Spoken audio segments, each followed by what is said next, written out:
Hello dear students, welcome to my channel Neha's eco study. Students, हमने पहले वाले video में ऑलरेडी पढ़ा कि इकोनॉमिक्स क्या होती है। इन शॉर्ट हम इकोनॉमिक्स को वापस से डिस्कस करेंगे यहाँ पर, और मैं आपको बताऊंगी कि आपको एग्ज़ाम पॉइंट ऑफ व्यू से कौन सी डेफिनेशन लिखनी है जिससे कि आपको एग्ज़ाम में फुल मार्क्स मिलेंगे। आपको definition of economics Alfred Marshall या फिर रॉबिन्स के अकॉर्डिंग लिखनी है। अगर आप अल्फ्रेड मार्शल के अकॉर्डिंग लिखते हैं तो वो सबसे बेस्ट रहेगा। According to Alfred Marshall, the study of mankind in the ordinary business of life, ये सबसे इजी और सबसे ठीक डेफिनेशन है इकोनॉमिक्स की। सेकेंड डेफिनेशन है अकॉर्डिंग टू रॉबिन्स जिन्होंने हमें स्केर्सिटी के बारे में डेफिनेशन दी थी। उन्होंने कहा था a science that studies human behaviour as a relationship between ends and scarce means which have alternative uses. तो आप इन दोनों में से कोई भी एक डेफिनेशन या इन दोनों में ये दोनों डेफिनेशन लिख सकते हैं। अब स्टूडेंट्स, हम इस वाले वीडियो में हम स्टैटिस्टिक्स के बारे में पढ़ेंगे, जो कि हमारी मेन कंटेंट है। What is statistics? स्टैटिस्टिक्स को स्टूडेंट्स हमने दो पार्ट में डिवाइड किया है। स्टैटिस्टिक्स का जो डेटा होता है वो दो तरीके का हो सकता है। एक होता है क्वालिटेटिव डेटा, दूसरा होता है क्वांटिटेटिव डेटा। सबसे पहले हम क्वालिटेटिव के बारे में बात करेंगे। क्वांटिटेटिव हम थ्रू आउट आपकी स्टैटिस्टिक्स की बुक में पढ़ेंगे, लेकिन हम थोड़ा सा डिस्कशन क्वालिटेटिव के ऊपर भी करेंगे। क्वालिटेटिव, अगर मैं कहूँ किसी भी पर्सन, प्लेस या उसकी क्वालिटी की बात करती हूँ तो वो क्या कहलाता है? क्वालिटेटिव टाइप का डेटा। जैसे कि मैं बोलूँ कि मॉर्निंग स्टार स्कूल के स्टूडेंट्स का आईक्यू लेवल ज़्यादा है as compare to other school के स्टूडेंट्स से, तो मैं ये क्या कर रही हूँ? कंपैरिजन कर रही हूँ। और किस बेसिस पे कंपैरिजन कर रही हूँ?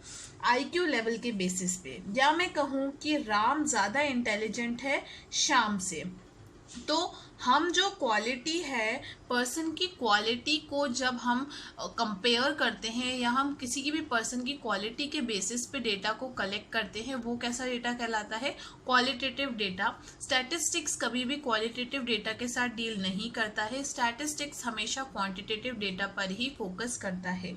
क्वालिटेटिव डेटा हमेशा किस टर्म्स में हो सकता है? रेशो के टर्म्स में हम इसे एक्सप्रेस कर सकते हैं, परसेंटेज के टर्म्स में एक्सप्रेस कर सकते हैं, एवरेज के टर्म्स में या फिर टाइम्स के टर्म में हम इसे एक्सप्रेस कर सकते हैं, और ये किसी भी पर्सन की क्वालिटी को डिस्क्राइब करता है। सेकेंड, हम पढ़ते हैं क्वांटिटेटिव डेटा। क्वांटिटेटिव डेटा का मतलब है, जैसे कि हम क्वांटिटेटिव डेटा में किसी न्यूमेरिकल फैक्ट के बारे में बात करते हैं, किसी न्यूमेरिकल वैल्यू के बारे में बात करते हैं। मीन्स ऐसा data that can be measured in terms of numerical facts. जैसे मैं कहूँ कि average pocket money class 9th के स्टूडेंट्स की 400 रुपीज़ है, या मैं कहूँ एवरेज हाइट 10th के स्टूडेंट्स की 5.5 इंच है, तो ये एक कैसा डेटा हो गया? Quantitative data. लेकिन इसलिए हम कह सकते हैं कि जैसे हाइट, वेट, पॉकेट मनी, ये सब कैसे डेटा होते हैं? क्वांटिटेटिव डेटा होते हैं। तो हम स्टैटिस्टिक्स को अगर शॉर्ट में पढ़ें तो स्टैटिस्टिक्स क्या होती है? Store of quantitative information. Quantitative information का स्टोर जो कहलाता है वो क्या कहलाता है? स्टैटिस्टिक्स कहलाता है। That is in economics we study only quantitative data. Okay, अब हम स्टैटिस्टिक्स की डेफिनेशन को दो सेंस में डिस्कस करेंगे। एक होता है प्लूरल सेंस में और एक होता है हमारा सिंगुलर सेंस में। सबसे पहले हम प्लूरल सेंस की बात करें। प्लूरल सेंस जो है एक पर्टिकुलर इंसान, पर्टिकुलर सिंगल यूनिट के बारे में बात नहीं करता है, ये एक एग्रीगेट के बारे में बात करता है। जैसे कि आपसे मैं कहूँ कि खुशी की पॉकेट मनी 500 रुपीज़ है, तो ये एक हमारा स्टैटिस्टिकल डेटा नहीं है। लेकिन ऑन द अदर हैंड, अगर मैं आपसे कहती हूँ कि एवरेज पॉकेट मनी जो है क्लास 11th के स्टूडेंट्स की ₹300 पर मंथ है, तो ये एक कैसा है? स्टैटिस्टिकल डेटा है। किस सेंस में? प्लूरल सेंस में। इसीलिए बॉयले ने कहा था कि statistics are numerical statement of facts. Numerical statement होते हैं in any department of inquiry placed in relation to each other. Okay, अब ऐसा भी नहीं होना चाहिए कि हमने आपने जैसे इस एग्जाम्पल में देखा कि हमने एवरेज पॉकेट मनी सिर्फ क्लास 11th के स्टूडेंट्स के लिए आप ऐसे नहीं ले सकते हैं कि average pocket money class 9th के स्टूडेंट की आपने अलग ले ली, आपने पॉकेट मनी क्लास 9th के स्टूडेंट की ले ली, 8th के स्टूडेंट की ले ली, 6th के स्टूडेंट की ले ली, 4th के स्टूडेंट की। ऐसा नहीं, एक पर्टिकुलर एक ही चीज़ के ऊपर होना चाहिए। जैसे कि हमने यहाँ पर एक सेगमेंट डिसाइड कर लिया था, वो थी क्लास 11th, और उसी स्टूडेंट्स के पॉकेट मनी के बारे में हमने बात की। जैसे कि फर्स्ट एग्जाम्पल को हम स्टैटिस्टिक्स नहीं कह सकते, लेकिन सेकेंड एग्जाम्पल को हम स्टैटिस्टिक्स कह सकते हैं। इसलिए मैंने यहाँ कंक्लूड किया है, all numerical data can not be statistics but all statistics are called numerical data. सारा का सारा न्यूमेरिकल डेटा, जैसे कि मैंने 500 रुपीज़ पर मंथ खुशी की पॉकेट मनी बताया है, वो स्टैटिस्टिक्स नहीं है। इसलिए हर numerical data 1 rupees 2 rupees 3 rupees आप इसको स्टैटिस्टिकल डेटा नहीं कह सकते हैं। लेकिन सारा का सारा बट ऑल स्टैटिस्टिक्स, जो भी स्टैटिस्टिक्स होता है वो किस फॉर्म में होता है? न्यूमेरिकल फॉर्म में होता है, इसलिए उसे क्या बोलते हैं? हम न्यूमेरिकल डेटा कहते हैं। Let's see the features of statistics. अब हम इसमें features of statistics in plural sense में बात करेंगे। तो सबसे पहला जो इम्पोर्टेंट फीचर होता है स्टैटिस्टिक्स का, वो है एग्रीगेट ऑफ फैक्ट्स। स्टैटिस्टिक हमेशा एग्रीगेट के बारे में बात करता है, कभी भी एक सिंगल पर्सन के बारे में बात नहीं करता है। स्टैटिस्टिक्स न्यूमेरिकली एक्सप्रेस्ड होता है, न्यूमेरिकल फॉर्म में होता है। हम जैसे कि हम यहाँ पर सिर्फ क्वांटिटेटिव डेटा को पढ़ते हैं, क्वालिटेटिव डेटा को नहीं पढ़ते, इसलिए ये एक स्टैटिस्टिक का फीचर है कि स्टैटिस्टिक्स न्यूमेरिकली एक्सप्रेस्ड होता है। थर्ड फीचर जो है स्टैटिस्टिक्स का, वो है collected in a systematic manner, जो कि मैंने अभी आपको एग्जांपल दिया था कि पॉकेट मनी हम क्लास 6 के, 7th के, 8th के ऐसे नहीं ले सकते। एक पर्टिकुलर सेगमेंट को लिया हमने, क्लास 11th की बात की और उनकी पॉकेट मनी को लिया था, तो इसलिए हमने एक स्टैटिस्टिक्स के लिए एक सिस्टमैटिक फॉर्म में डेटा को क्या किया था? कलेक्ट किया था। इसलिए ये भी एक इम्पॉर्टेंट फीचर है स्टैटिस्टिक्स का। Next is reasonable accuracy. कुछ ना कुछ एक्यूरेसी होना चाहिए। आप अपने मन से एस्टिमेट नहीं कर सकते कि हाँ राम की पॉकेट मनी इतनी होगी, श्याम की इतनी होगी, खुशी की इतनी होगी, खुशबू की इतनी होगी। नहीं, आपके पास एक पर्टिकुलर रीजनेबल एक्यूरेसी होनी चाहिए। तो इसलिए ये भी एक फीचर है स्टैटिस्टिक्स का। स्टैटिस्टिक्स हमेशा ऐसे ही कोई अपनी मर्जी से डेटा को कलेक्ट नहीं करने लग जाता, कुछ ना कुछ उसके पीछे पर्पस होता है। इसलिए ये फिफ्थ फीचर है स्टैटिस्टिक्स का कि प्री डिटरमाइंड पर्पस होता है बिफोर कलेक्टिंग द डेटा।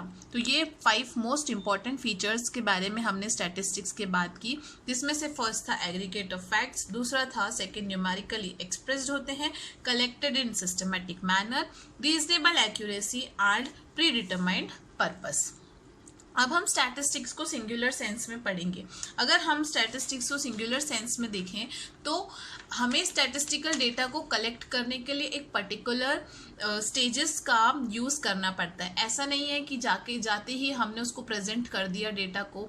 हमें डेटा को पहले कलेक्ट करना पड़ता है, फिर उसको क्लासीफाई करना पड़ता है, फिर उसको ग्राफ्स कैसे हम प्रेजेंट करेंगे ताकि डेटा जो है हर एक नॉर्मल पर्सन को समझ में आ जाए। फिर हम एनालाइज करते हैं कि इस साल और पिछले साल में क्या डिफरेंसेस रहे, और फिर हम इंटरप्रिटेट करते हैं। तो एक पर्टिकुलर स्टेज होती है। इसलिए इन सिंगुलर सेंस में इट रेफर्स टू टेक्निक्स या मेथड्स। कौन सी मेथड्स और टेक्निक्स का हम यूज़ कर रहे हैं रिलेटिंग टू किस चीज़ से रिलेटेड? कलेक्शन करने में, क्लासिफिकेशन करने में, प्रेजेंटेशन करने में, एनालाइज करने में और इंटरप्रिटेट करने में। तो ये स्टैटिस्टिक्स होता है सिंगुलर सेंस में। एक एग्जाम्पल मैं आपको और देना चाहती हूँ यहाँ पर। जैसे कि हम कहें कि पॉकेट मनी जो है नेहा की जनवरी में इतनी थी, फरवरी में इतनी थी, मार्च में इतनी थी। हमने दिसंबर तक सिर्फ पर्टिकुलर पर्सन नेहा के बारे में बात की और उसकी पॉकेट मनी को लिया। तो ये हमारा क्या होता है? Statistics in singular sense. ठीक है, I hope this thing is clear to you. Let us come to the next, that stages of statistical study. हमने स्टेजेस ऑफ स्टैटिस्टिकल स्टडीज़ के बारे में ऑलरेडी डेफिनेशन में पढ़ा। यहाँ पर हमने देखेंगे एक और बार कि 5 स्टेजेस होती हैं। सबसे पहली स्टेज कहलाती है हमें डेटा को कलेक्ट करना पड़ता है। जैसे ही हमने डेटा को कलेक्ट कर लिया, वो बहुत ही अजीब से मैनर में आपको मिलेगा, प्रॉपर मैनर में नहीं मिलेगा। तो आपको उसको सिस्टमेटिकली ऑर्गेनाइज करना पड़ेगा। जैसे ही आप ऑर्गेनाइज कर देंगे, अब जब आपने ऑर्गेनाइज कर लिया, डेटा बहुत बड़ा था, बहुत ज़्यादा था, अब आपने आपने उसको ऑर्गेनाइज किया वो आपको समझ में आ रहा है, लेकिन आपको किसी और पर्सन को भी समझाना है तो उसे एक प्रेजेंटेबल फॉर्म में लाना पड़ेगा, ताकि एक नॉर्मल पर्सन को भी आपका जो आपने डेटा के ऊपर जो सर्वे किया है वो समझ में आ जाए। तो प्रेजेंटेशन करेंगे हम। प्रेजेंटेशन कैसे कर सकते हैं? ग्राफ्स का यूज़ कर सकते हैं, या फिर टेबल्स का यूज़ कर सकते हैं, या और किसी और मेथड का यूज़ करके हम उसे क्या कर सकते हैं, या हम डायग्राम्स के थ्रू प्रेजेंट करके डेटा को एक अच्छे समराइज्ड फॉर्म में शो कर सकते हैं। फोर्थ स्टेज है एनालाइज करना डेटा को, कि अगर ऐसा चीज़ हुई तो ये क्यों हुई, क्या रीज़न था, उसका परसेंटेज निकालना, उसका एवरेज निकालना, कोरिलेट करना, ये सब चीज़ें हम एनालाइज करते हैं डेटा को। और फिर इंटरप्रिटेशन मीन्स होता है कि क्या इस साल और पिछले साल में क्या डिफरेंसेस आए, तो हम इंटरप्रिटेट कर रहे हैं, रिलेशनशिप निकाल रहे हैं डिफरेंट वेरिएबल्स के बीच में, तो ये क्या कहलाता है? Interpretation of data. ये 5 स्टेजेस है स्टैटिस्टिकल स्टडी की। अब इन स्टैटिस्टिकल स्टडी को करने के लिए हम स्टैटिस्टिकल टूल्स का यूज़ करते हैं। Each stage of statistical study involve the use of certain standard technique या मैथड। हम कुछ ना कुछ मैथड या टेक्निक का यूज़ करते हैं हर स्टेज में, और इसी टेक्निक्स और मैथड्स को हम क्या बोलते हैं? स्टैटिस्टिकल टूल्स कहते हैं। जैसे कि हमारी फर्स्ट स्टेज थी कलेक्शन ऑफ डेटा। डेटा को कलेक्ट करने के लिए हम सेंसस या सैंपल का यूज करते हैं। सेकंड स्टेज थी ऑर्गेनाइजेशन ऑफ डेटा। डेटा को ऑर्गेनाइज करने के लिए हम अरे या फिर टेलीमार्क्स यूज करते हैं। डेटा को प्रेजेंट करने के लिए हम टेबल, ग्राफ या डायग्राम्स का यूज कर सकते हैं। एनालाइज करने के लिए हम परसेंटेज निकालते हैं, एवरेजेस निकालते हैं, साथ ही साथ हम कोरिलेशन भी निकालते हैं। और इंटरप्रिटेट करने के लिए हम उन दोनों के बीच में जो डेटा हमारा था उसके लिए रिलेशनशिप निकालते हैं, डिफरेंस बिटवीन इकोनॉमिक वेरिएबल्स के बीच में। ठीक है, तो ये हमारी थी स्टेजेस और स्टैटिस्टिकल टूल्स हम कौन कौन से यूज़ करते हैं हर स्टेज में। नेक्स्ट टॉपिक जो हम पढ़ेंगे वो हम यहाँ पर देखेंगे कि स्टैटिस्टिक्स का नेचर कैसा होता है। स्टैटिस्टिक्स का नेचर साइंस भी होता है और आर्ट भी होता है। स्टैटिस्टिक्स दोनों होती है, एक साइंस भी होती है, एक आर्ट भी होती है। अब आपके माइंड में ये क्वेश्चन आएगा, अगर साइंस होती है तो क्यों होती है? आपको पता है जैसे साइंस में एक पर्टिकुलर प्रिंसिपल्स होते हैं जो यूनिवर्सली एप्लीकेबल होते हैं, और उसमें सिस्टमैटिक मैनर में एक डेटा को कलेक्ट किया जाता है। तो ऐसे ही हमारे स्टैटिस्टिक्स में भी क्या होता है, अगर हम साइंस के वे में बात करें, as a science statistics studies numerical data. Numerical data की स्टडी करता है एक सिस्टमैटिक या फिर साइंटिफिक मैनर के फॉर्म में, इसलिए स्टैटिस्टिक्स क्या है? साइंस है। अगर आपसे कोई पूछता है रीज़न कि स्टैटिस्टिक्स साइंस क्यों है, तो आप ये रीज़न देंगे। अगर आपसे कोई पूछता है या आपको समझना है कि स्टैटिस्टिक्स एक आर्ट क्यों है, statistics relates to quantitative data to the real life problem. Real life problem से रिलेटेड होता है स्टैटिस्टिक्स, इसलिए वो एक आर्ट है। जैसे कि आर्ट एक रियल लाइफ प्रॉब्लम से रिलेटेड होता है, वैसे ही स्टैटिस्टिक्स भी किससे रिलेटेड है? रियल लाइफ प्रॉब्लम से। नेक्स्ट थिंग हम जो पढ़ेंगे, function and importance of statistics. Statistics के क्या क्या फंक्शंस होते हैं? सबसे पहला जो स्टैटिस्टिक्स का फंक्शन है वो है सिंप्लीफाई कॉम्प्लेक्स डेटा। स्टैटिस्टिक्स क्यों इंपॉर्टेंट है, हम क्यों स्टैटिस्टिक्स को यूज करते हैं, क्या उसकी नीड है? वो क्या करता है, हमें जो डेटा मिलता है, जैसे पॉपुलेशन है, इंडिया की पॉपुलेशन करोड़ों में है, तो हमारे पास डेटा जो हमें मिलता है, अगर हम डेटा कलेक्ट करने जाते हैं तो वो बड़े ही कॉम्प्लेक्स वे में मिलता है। उसको डिस्क्राइब करना, उसको किसी पर्सन के सामने जो स्टैटिस्टिकल जिसको नॉलेज नहीं है उसके सामने प्रेजेंट करना बहुत डिफिकल्ट होता है। तो स्टैटिस्टिक्स क्या करता है, उसको सिंप्लीफाई कर देता है डेटा को। इसलिए हमने यहाँ पर बोला है कि स्टैटिस्टिक्स का सबसे मेन इंपॉर्टेंट फंक्शन क्या है? Simplify the complex data. जैसे ही डेटा सिंप्लीफाई हो जाता है वो एक बेटर मैनर में प्रेजेंटेबल हो जाता है। ओके, नेक्स्ट पॉइंट है प्रोवाइड टेक्निक ऑफ कंपैरिजन। जब हमने डेटा को एक अच्छे वे में प्रेजेंट कर दिया है तो हम इजीली कंपेयर कर सकते हैं कि आज और पिछले 10 सालों में क्या चेंजेस आए, या फिर पिछली साल और आज जो हम यूज़ कर रहे हैं उसमें क्या क्या चेंजेस आए। तो इससे हमें स्टैटिस्टिक्स से क्या मिलते हैं, कंपैरिजन करने में बहुत ईजी रहता है। ओके, नेक्स्ट थिंग जो हम पढ़ेंगे वो है studies cause and effect relationship. हमेशा स्टैटिस्टिक कॉज और इफेक्ट रिलेशनशिप को पढ़ता है। जैसे कि अगर किसी पर्टिकुलर कमोडिटी की डिमांड बढ़ी है तो उसकी प्राइस में क्या चेंजेस आए हैं, तो वो डिमांड और प्राइस दोनों के कॉज और इफेक्ट, दोनों टाइप के रिलेशनशिप की स्टडी करता है। इसलिए हम बोलते हैं कि स्टैटिस्टिक्स का इंपॉर्टेंट फंक्शन क्या है, कि वो स्टडी करता है कॉज एंड इफेक्ट रिलेशनशिप को। नेक्स्ट थिंग है फॉर्मुलेशन ऑफ पॉलिसीज। जो डिफरेंट पॉलिसीज है, अगर गवर्नमेंट को टैक्स पॉलिसी बनानी है तो गवर्नमेंट पहले के जो लास्ट ईयर्स के देख सकती है कि अगर हमें टैक्स कलेक्ट करना है तो क्या हमारे पब्लिक की इतनी कैपेसिटी है कि वो हमें टैक्स दे सकती है, तो वो उसके बेसिस पे टैक्स की पॉलिसी बनाती है। तो इसलिए स्टैटिस्टिक्स डेटा हमें किस में हेल्प करता है, फॉर्मुलेशन ऑफ पॉलिसीज में।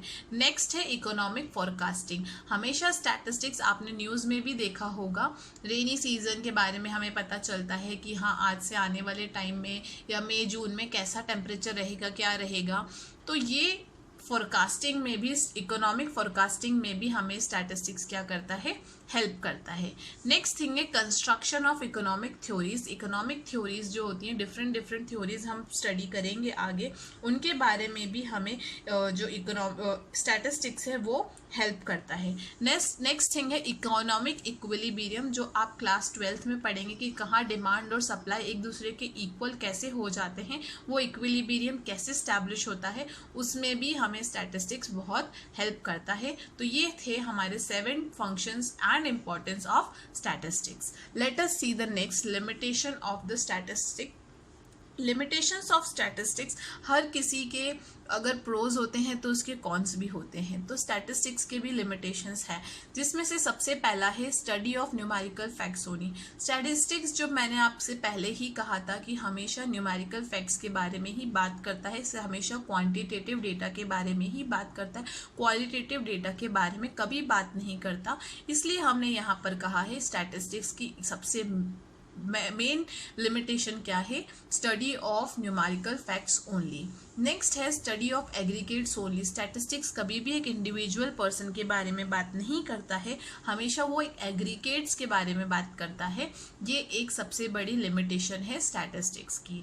नेक्स्ट लिमिटेशन है homogeneity of data and essential requirement. Homogeneity means कि अगर मैं एग्जाम्पल लूँ कि प्रोडक्शन ऑफ फूड ग्रेन्स को आपको कंपेयर करना है प्रोडक्शन ऑफ क्लोथ से, आप फूड ग्रेन के प्रोडक्शन को क्लोथ के प्रोडक्शन से कंपेयर नहीं कर सकते हैं, क्योंकि क्लोथ तो होता है मीटर्स में मेजर और ग्रेन्स होते हैं टन्स में मेजर्ड, दोनों की यूनिट अलग अलग है। इसलिए हमने कहा है कि जो होमोजेनिटी, जब एक जैसे होते हैं, हमारे पास एक जैसी यूनिट्स होती हैं, तब तो इजीली हम कंपेयर कर सकते हैं, लेकिन जब हमारे पास यूनिट्स डिफरेंट होती है तो स्टैटिस्टिक्स वहाँ पर काम नहीं करता है।